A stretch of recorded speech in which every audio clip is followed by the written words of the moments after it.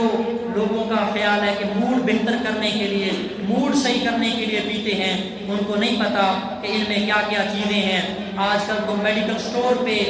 جہاں پہ میڈیسن ملتی ہیں وہاں پر بھی لیبل چینج کر کے، نام تبدیل کر کے اوپر لکھا گیا کہ ڈپریشن دور کرنے کی ٹیبلٹ، حالانکہ ان میں چرس ہے، ان میں نشہ ہے، سٹریس دور کرنے کی ٹیبلٹ، اینٹی سٹریس ٹیبلٹ، لیکن ان کے اندر وہ آئس یا دیگر چیزیں موجود ہیں۔ اس وجہ سے اس کا آپ سرچ کریں، آپ دیکھیں، آپ کوشش کریں کہ اپنی نوجوان نسل کی فکر کریں، اپنے معاشرے کو ایسے نشوں سے، نشاور چیز سے، ڈرگز سے ہمیشہ کے لیے پاک رکھیں، اور اس کا کامنلی جو استعمال ہو رہا ہے، یہ جو ہمارے علاقے میں یوز ہو رہی ہے، اس پر کنٹرول ہونا چاہیے، تاکہ ہمارا نوجوان نسلوں کا جو برین ہے، جو دماغی صلاحیت ہے، ان کی جو ابیلٹی ہے، وہ جو ہے متاثر نہ ہو، اور لوگ نارمل طریقے سے اپنی زندگی گزاریں۔ اور جو رجحان بڑھتا جا رہا ہے دن بدن، انسانوں کا یہ بڑھتا ہوا اس کی طرف ایک سمندر جو جا رہا ہے، خصوصاً ہماری جہاں تک میری آواز جا رہی ہے اسپیکر کے ذریعے یا بعد میں انٹرنیٹ پہ، سوشل میڈیا پہ یہ بیان، یہ کلپ وائرل ہوگا، اپلوڈ کریں گے، تو خصوصاً ہماری اسلامک سسٹر، اسلامی بہنیں، ان تک بھی یہ پیغام ہے کہ کبھی بھی اپنے آپ کو ایسے ماحول میں، ایسے انوائرمنٹ میں لے کر نہ جائیں جہاں ایسے افراد موجود ہوں۔ تو یہ کوئی باہر سے تو بندہ نہیں آتا، اپنے ہی لوگ ملوث ہوتے ہیں، خریدنے والے، پرچیز کرنے والے، سیل کرنے والے، اور اس میں بہت سارے کیمیکل ہوتے ہیں، اور وہ انسان کے